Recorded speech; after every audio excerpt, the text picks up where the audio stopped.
Okay, so I'll be starting to study from this topic, Biblia Cholerae. So we're going to go through this topic, Biblia Cholerae, and we're going to finish all the microbiology of gastrointestinal system today. So there is Helicobacter pylori, the next topic. Then there's Clostridium difficile is the next topic. Then there are viral diarrheas. There are various. Okay, so, there's viruses that cause diarrheas. Okay, we're going to go through them after this, and there are some other things such as so there's parasites that causes diarrheas and dysenteries, and we'll be going through the enterohistolytica, giardia, lamblia. Okay, and we'll be also going through the helminth. There are various helminth that causes the diseases, intestinal diseases. We're going to do through this as well. So we're going to go through all of this very soon. Okay, this is important thing. Diphylobite, Bothrium lactum. This is also another important thing. I'm going to go through this. Okay, there's food poisoning in the next topic. Okay, so let's go through this. It's gonna take a lot of time, but we got to do what we got to do. So let's start. So Biblia Cholerae, okay, Biblia Cholerae. This okay. So let's learn something else about Biblia Cholerae. Biblia Cholerae condition. Okay, we could classify the Biblia Cholerae into two categories: Group A and Group B. Group A, cholera and cholera-like vibrios. Okay, there's in Group A there's cholera and cholera-like vibrios. Now vibrios is so like coccus are round in shape. Bacillus are cylindrical in shape. This coccus, choleras, okay, vibrios are comma in shape, I guess. So there are two types of vibrios, Group A and Group B. And in Group A there is cholera and cholera-like vibrios. Okay, they have common H antigen. Okay, Vibrio cholera. Okay, in Group B there is unrelated cholera vibrios by chemical and antigenetically. Okay, there is unrelated cholera. There is related. Okay, here there is cholera and cholera-like vibrios which have common H antigen, and in Group B there is only Group B vibrio there is unrelated to Vibrio cholerae. Okay, both biochemically and antigenetically. Okay. So this Vibrio cholera-like vibrios are categorized on the basis of O antigen. O antigen meaning surface antigen. O means somatic antigen. Somatic or surface. Okay, O antigen. On the basis of O antigen can be subdivided into subgroup O. Subgroup O, subgroup 1, and O subgroup 2, 3, 4, 5 and 6. O to subgroup 1 and O subgroup 2, 3, 4, 5 and 6. O subgroup has various O subgroup of the has subtypes, various biotypes, and those are classical and Eltor. And classical can be divided into Okawa, Inaba, and Hizokima. These are the Japanese name. Ogawa, Inaba, and Hizokima, and there's also something called as Iltor on the basis of the minor antigens. Okay, on the basis of the O subgroup antigen, Vibrio cholerae can be divided into O subgroup 1 and O subgroup 2, 3, 4, and 5. In O subgroup 1, it can be divided into two biotypes, classical and Iltor biotypes, and both classical and Iltor biotypes can be divided into four categories: Ogawa, Inaba, and Hizokima. Ogawa, Inaba, and Hizokima. Okay, so O group. Okay, so here's subtypes and O antigens. Okay. Okawa has AB, what the hell? AB, AC, and Izukima has ABC. What? I don't know what this A and B represents. Antibody, no. Okawa, AB, AC, and ABC. AB, AC, and ABC. Difference between each. So, however, there is a difference between classical and Iltor fibros are given. So, let's see. Classical undergoes hemolysis, doesn't undergo the hemolysis in case of CPRBC, but it goes okay. Hemagglutination of chicken RBC. So both hemagglutination. So what is the difference between hemagglutination of hemolysis and hemagglutination? Agglutination. Hemolysis means lysis of the blood. Hemagglutination means formation of what? So hemagglutination, hemagglutination. So the hemagglutination is specific form of agglutination that involves red blood cells. So what is agglutination?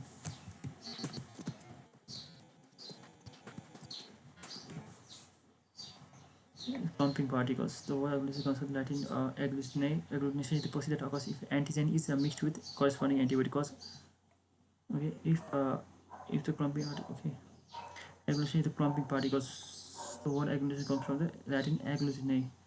Process that occurs if the antigen is mixed with the corresponding antibody. Okay, so if the antibody is mixed with the antigen, then there occurs agglutinations. There occurs agglutination. So hemagglutination means something act as an antibody. So probably the ILTOR act as an antigen and okay, RBC act as an antibody, and there occurs hemagglutination. So there is hemolysis of CYP RBC, hemagglutination of chicken RBC, and this PP reactions. Okay, the PP reaction is usually weak in case of classical type and ILTOR, and it is not usually strong in case of ILTOR type and susceptible to polymyxin B. Now polymyxin B is actually antibiotic. So classical is more susceptible to the polymyxin B and sensitive to phase V. However, this ILTOR is more sensitive to the phase B. So what are the difference? So these two are important, I guess, and this polymyxin thing is important. Other you could forget all of it. So hemolysis. So there occurs. So in ILTOR, there occurs hemolysis in sheep RBC, and there occurs hemagglutination in chicken RBC, and there it is less susceptible to the polymyxin B. Okay, that's all we need to remember, the difference between classical and ILTOR. Okay, morphologically, gram-negative, non-sporing and non-capsulated cob or comma-shaped rod with a rounded or pointed end. What the hell? So these are gram-negative, okay, non-sporing, non-capsulated, cobbed or comma-shaped.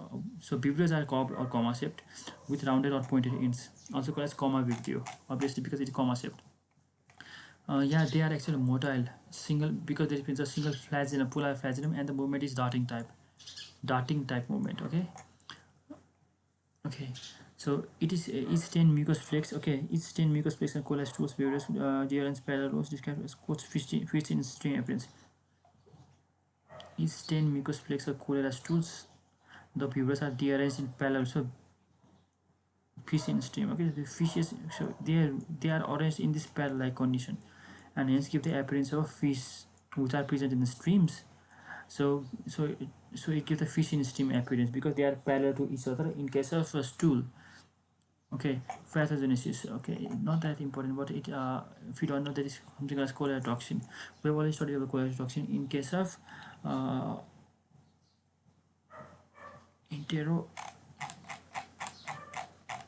enterotoxic. Nope. Enteroinvasive E. coli. Enteroinvasive E. coli, I guess it has, okay, enteroaggressive. Enteroinvasive E. coli have so enterohemorrhagic E. coli resembles okay, enterotoxigenic E. coli has similar toxin that of cholera toxin, Vibrio cholera toxin, and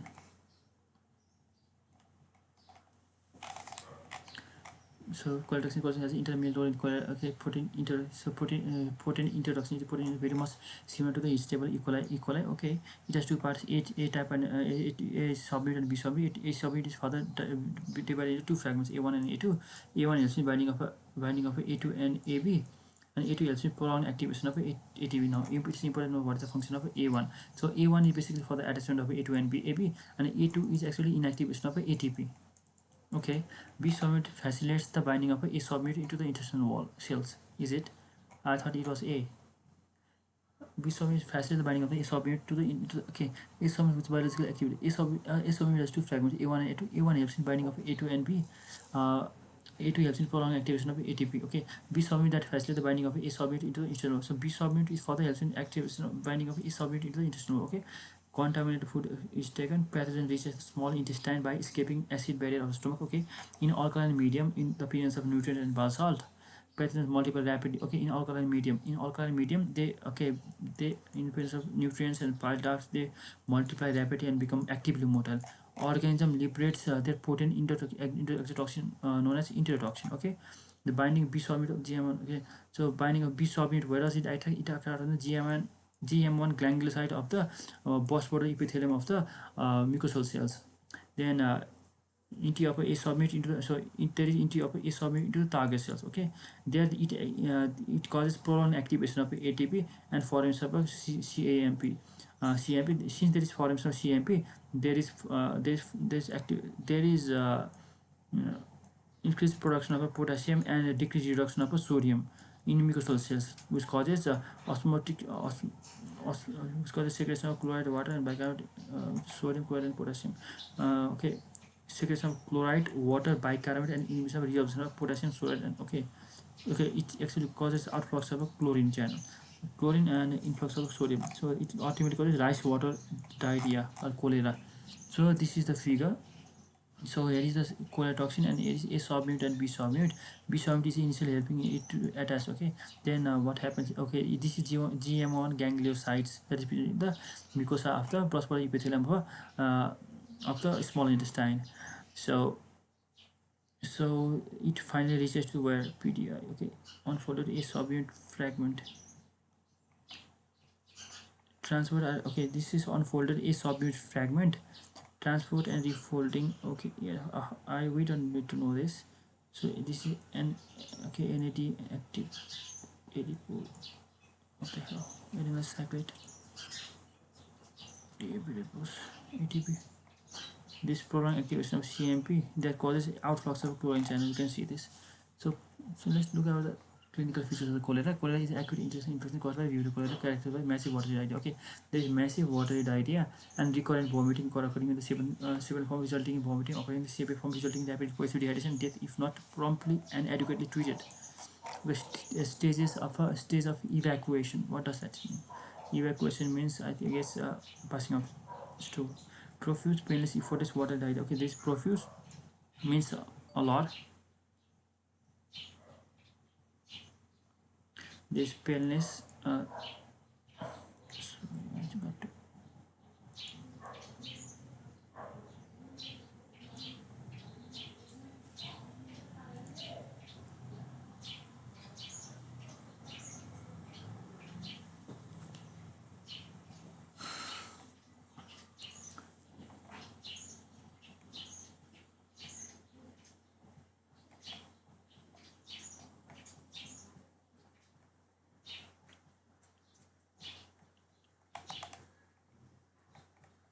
profuse painless, effortless water diarrhea and follow the body. Okay, the patient may pass as much as 40 stools in a day, which is rice water. Okay, 40 stools, can you guess this? Okay, oh my god, 40 stools.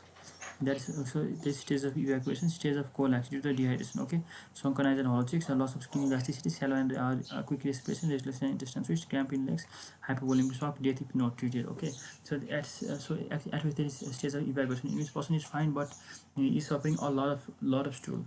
Now second stage is actually stage of dehydration, in which patient has lack of electrolytes and water in his body, therefore his eyes are sunken. The skin in his body loses elasticity, and then there is the respiration is high due to hypovolemia. There is decrease in blood as well. There is restless and intense thirst. Okay, obviously there would be intense thirst, and there is cramp in leg due to lack of electrolytes. Okay, there is hypovolemic shock. So that was all about it. Let's talk about the library diagnosis. Specimens, watery stools and mucus flakes from stools. Okay, specimen should be taken from the watery stools. So there is rice water stools, so from those stools the mucus flakes are taken from the stools, and the rectal swabs could be taken as well, and from contact area. Okay, there is something as transport medium. So what is the use of transport medium? Transport medium is to preserve the specimen for a longer period of time, and some of the transport mediums are Venkat Raman Ramakrishnan medium, this Carey Blair medium, and this bile peptone transport medium. So there are basically three transport medium: Venkat Raman Ramakrishnan medium, Carey Blair medium, and bile peptone transport medium.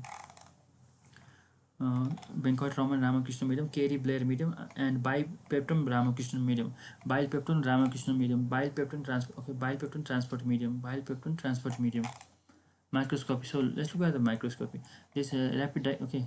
obviously we know that the Vibrio cholera is gram positive, comma shaped, and it shows starting type motility. It is non-sporing, non-capsulated. Okay, rapid diagnosis by the direct fluorescent antibody staining smears from Lucas. Okay, so typical shooting star hanging drop. So we could perform hanging drop preparation of Vibrio, and these was shooting stars. This gram staining typical morphology of Vibrios.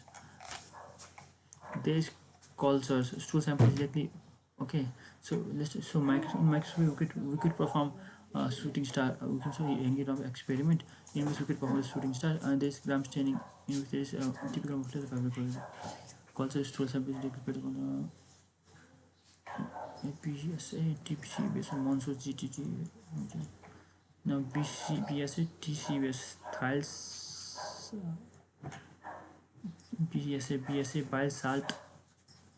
What is the full forms? What are the full forms? BSA, TBC, and Monsoon's GTTA medium. Space, okay, culture stool samples directly plated into one or more setting media like BSA, TCBS, or Monsoon's GTTA medium. Specimen received or holding transfer medium are first injected into in this. Okay, stool samples directly placed into the one or more setting media like PSA, TCBS, Monsoon's GTTA medium. Specimen received on holding transfer medium are first inoculated into investment. Damn. So here are the culture mediums. BSC means blood agas medium. No. TCB is thiazolate cited bile sucrose agar. Alkaline. BSC means alkaline. Okay, bile salt agar. BSC means bile salt. So in culture we could use bile salt agar. TCB means thiocited bile sucrose agar. Thiosulfate TCB is thiosulfate cited bile sucrose agar. Thiosulfate cited bile sucrose agar. All this something else alkaline bile salt agar. This blood agar as well, and mechanical agar. In mechanical agar it is a non-lactose fermenting, therefore it shows white in color, so which may turn pink on prolonged intubation. However, it okay, incubation because of late lactose fermentation, so it's late lactose fermenter. Therefore, initially it says no color change, but ultimately it shows color change. So there is something called blood agar media. So blood agar media it shows does it show hemolysis? Yes, Iltor and classical. So we have already removed the classical and Iltor. In Iltor it shows hemolysis in sheep agar. So there is been so okay hemolysis in Iltor vibrous. So sheep blood is used. Okay, and classical doesn't show the hemolysis. So mechanical agar it is non-lactose fermenting in mechanical agar, which may turn pink into prolonged intubation period. So these morphologies are not that important in case of Vibrio cholerae. The only thing that is important is this lab diagnosis, very important in case of Vibrio cholerae. Okay, these are also even not important. So they would ask for the cultures are very important, and microscopy and culture are very important in case of microscope. Okay, in case of bacteria. Okay, stool sample is okay. So how it is done, all the things are important because Roman ambition clarity medium, bioprotein transport medium, rapid diagnosis, direct fluorescent antibody staining estimate from liquid. So hanging drop preparation shows the typical shooting star, gram staining, typical morphology of vibrios. And the culture stool samples directly plated into one or more selective media like BSA, TCBS, and Monsoon GTT medium. Okay. Stool sample directly plated. Okay, stool sample is so how to do culture. As far as stool sample is taken and it is directly inoculated into the this medium, mechanical medium, broad agar medium, TCBS medium, and alkaline BSA medium. Okay.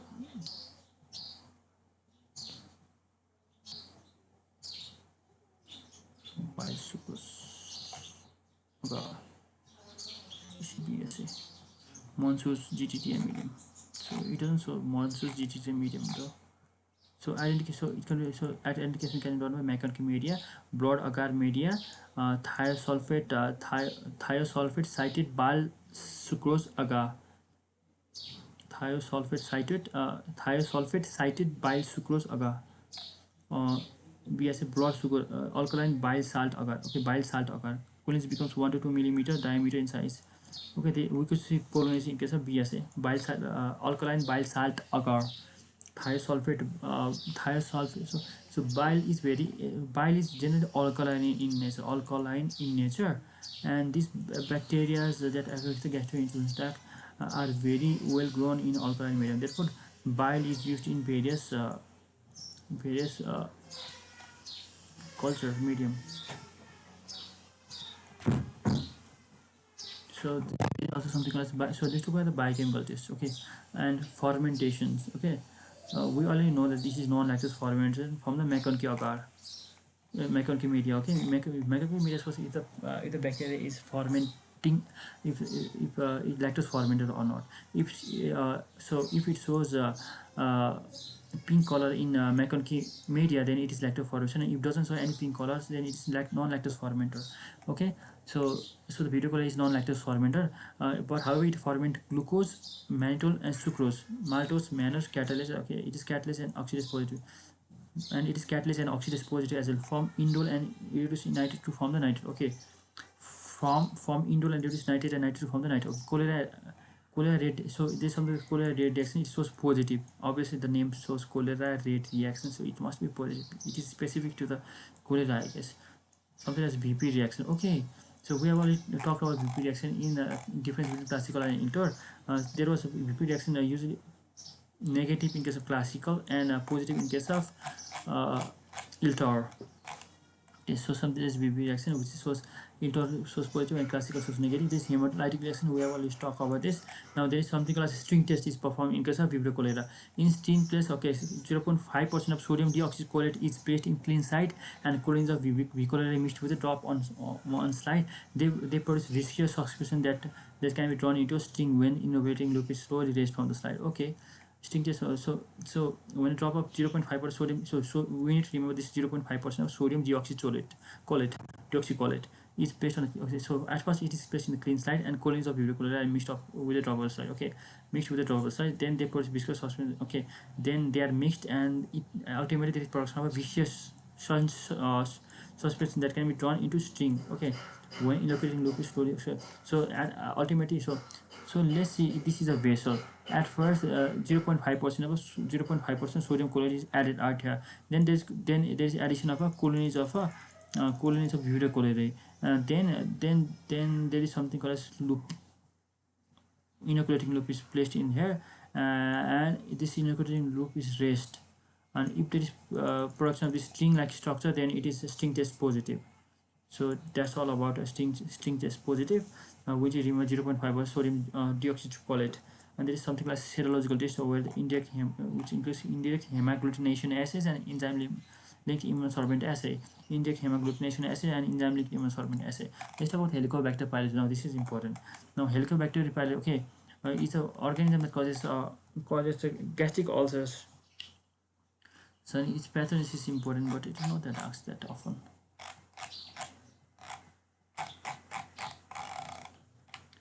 So let's talk about the gram-negative morphology. It is gram-negative rods, okay, spiral or curved bacilli. It is gram-negative rods, okay. It is spiral or curved bacilli. Spiral or curved. It is spiral.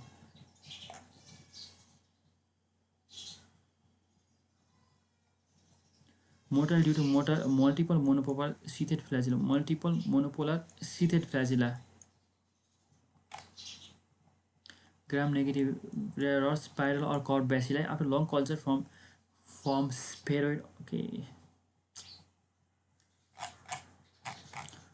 So is it gram-negative rod? Okay. Helicobacter pylori is gram-negative rod. Okay. Helicobacter pylori is gram-negative rod. It is spiral or curved bacilli after long culture from spheroid or cocoid ball. Okay. So we just need to remember these two things. It is spiral or curved bacilli. It is gram-negative rod. Okay. It is motile due to the multipolar sheathed bacilli. This is a multipolar sheathed flagella. So we need to see the figure of a Helicobacter pylori. Multipolar sheathed.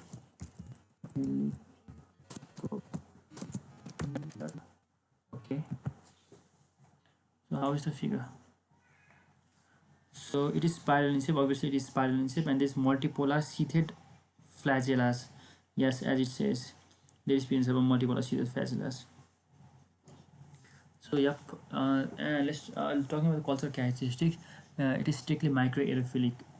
Okay, this is important. Also, guys, it is important. Strictly microaerophilic, capnophilic. 5 to okay. Microaerophilic meaning it requires very less amount of oxygen. That is 5% of oxygen, obviously. And capnophilic means it requires capnophilic. Microaerophilic means it requires oxygen. Strictly microaerophilic and capnophilic, 5 to 10%. So 5% of oxygen and 5 to 10% of carbon dioxide. Microaerophilic,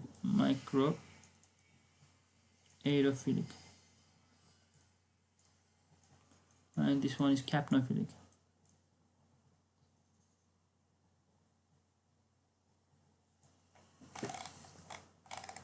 Okay, Campylobacter medium. Okay, colony circle. Okay, so talking about the individual organism, we know it is a spiral in shape and it consists of a multipolar sheathed flagellum.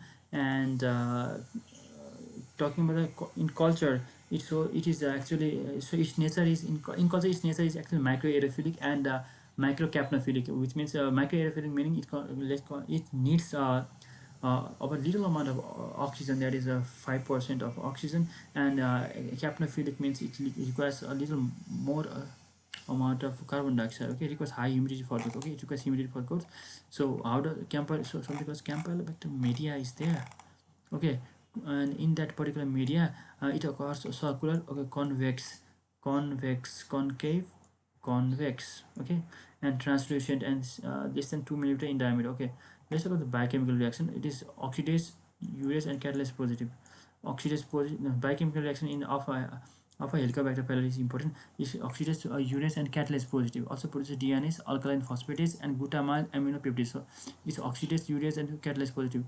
Oxidase positive and catalase positive, and it's also even urease positive. Okay, it was a deaminase, alkaline phosphatase, and glutamyl aminopeptidase. Okay, let's talk about the valence factor. There's something called urease. Urease dissociates urea into ammonia and carbon dioxide. Urease dissociates urea into ammonia and carbon dioxide.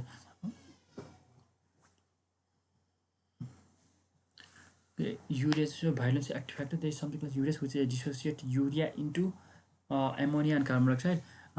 Ammonia neutralizes gastric acidity, facilitating initial colonization of organism. Okay, so there is something else. Okay, we will be talking about this in pathology. Okay, there is something else motility. Okay, autoimmune response. Bacterial antigen cross react with antral antigen. Okay, stimulating autoimmune response. Okay, so it's autoimmune. So cross react with bacterial antigen cross react with antral antigen. I don't know what does that mean.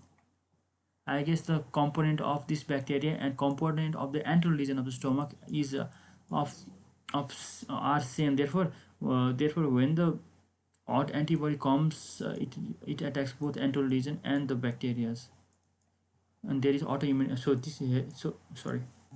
So here is actually uh, autoimmune reactions. Okay, protease and other enzymes like mucinase and lipopolysaccharides. Protease and other enzymes like mucinase and lipopolysaccharides. Okay, protease and other enzymes like mucinase and lipopolysaccharides. So let's talk about the pathogenesis. Infection of S. pylori as transmitted from person to person. Okay, infection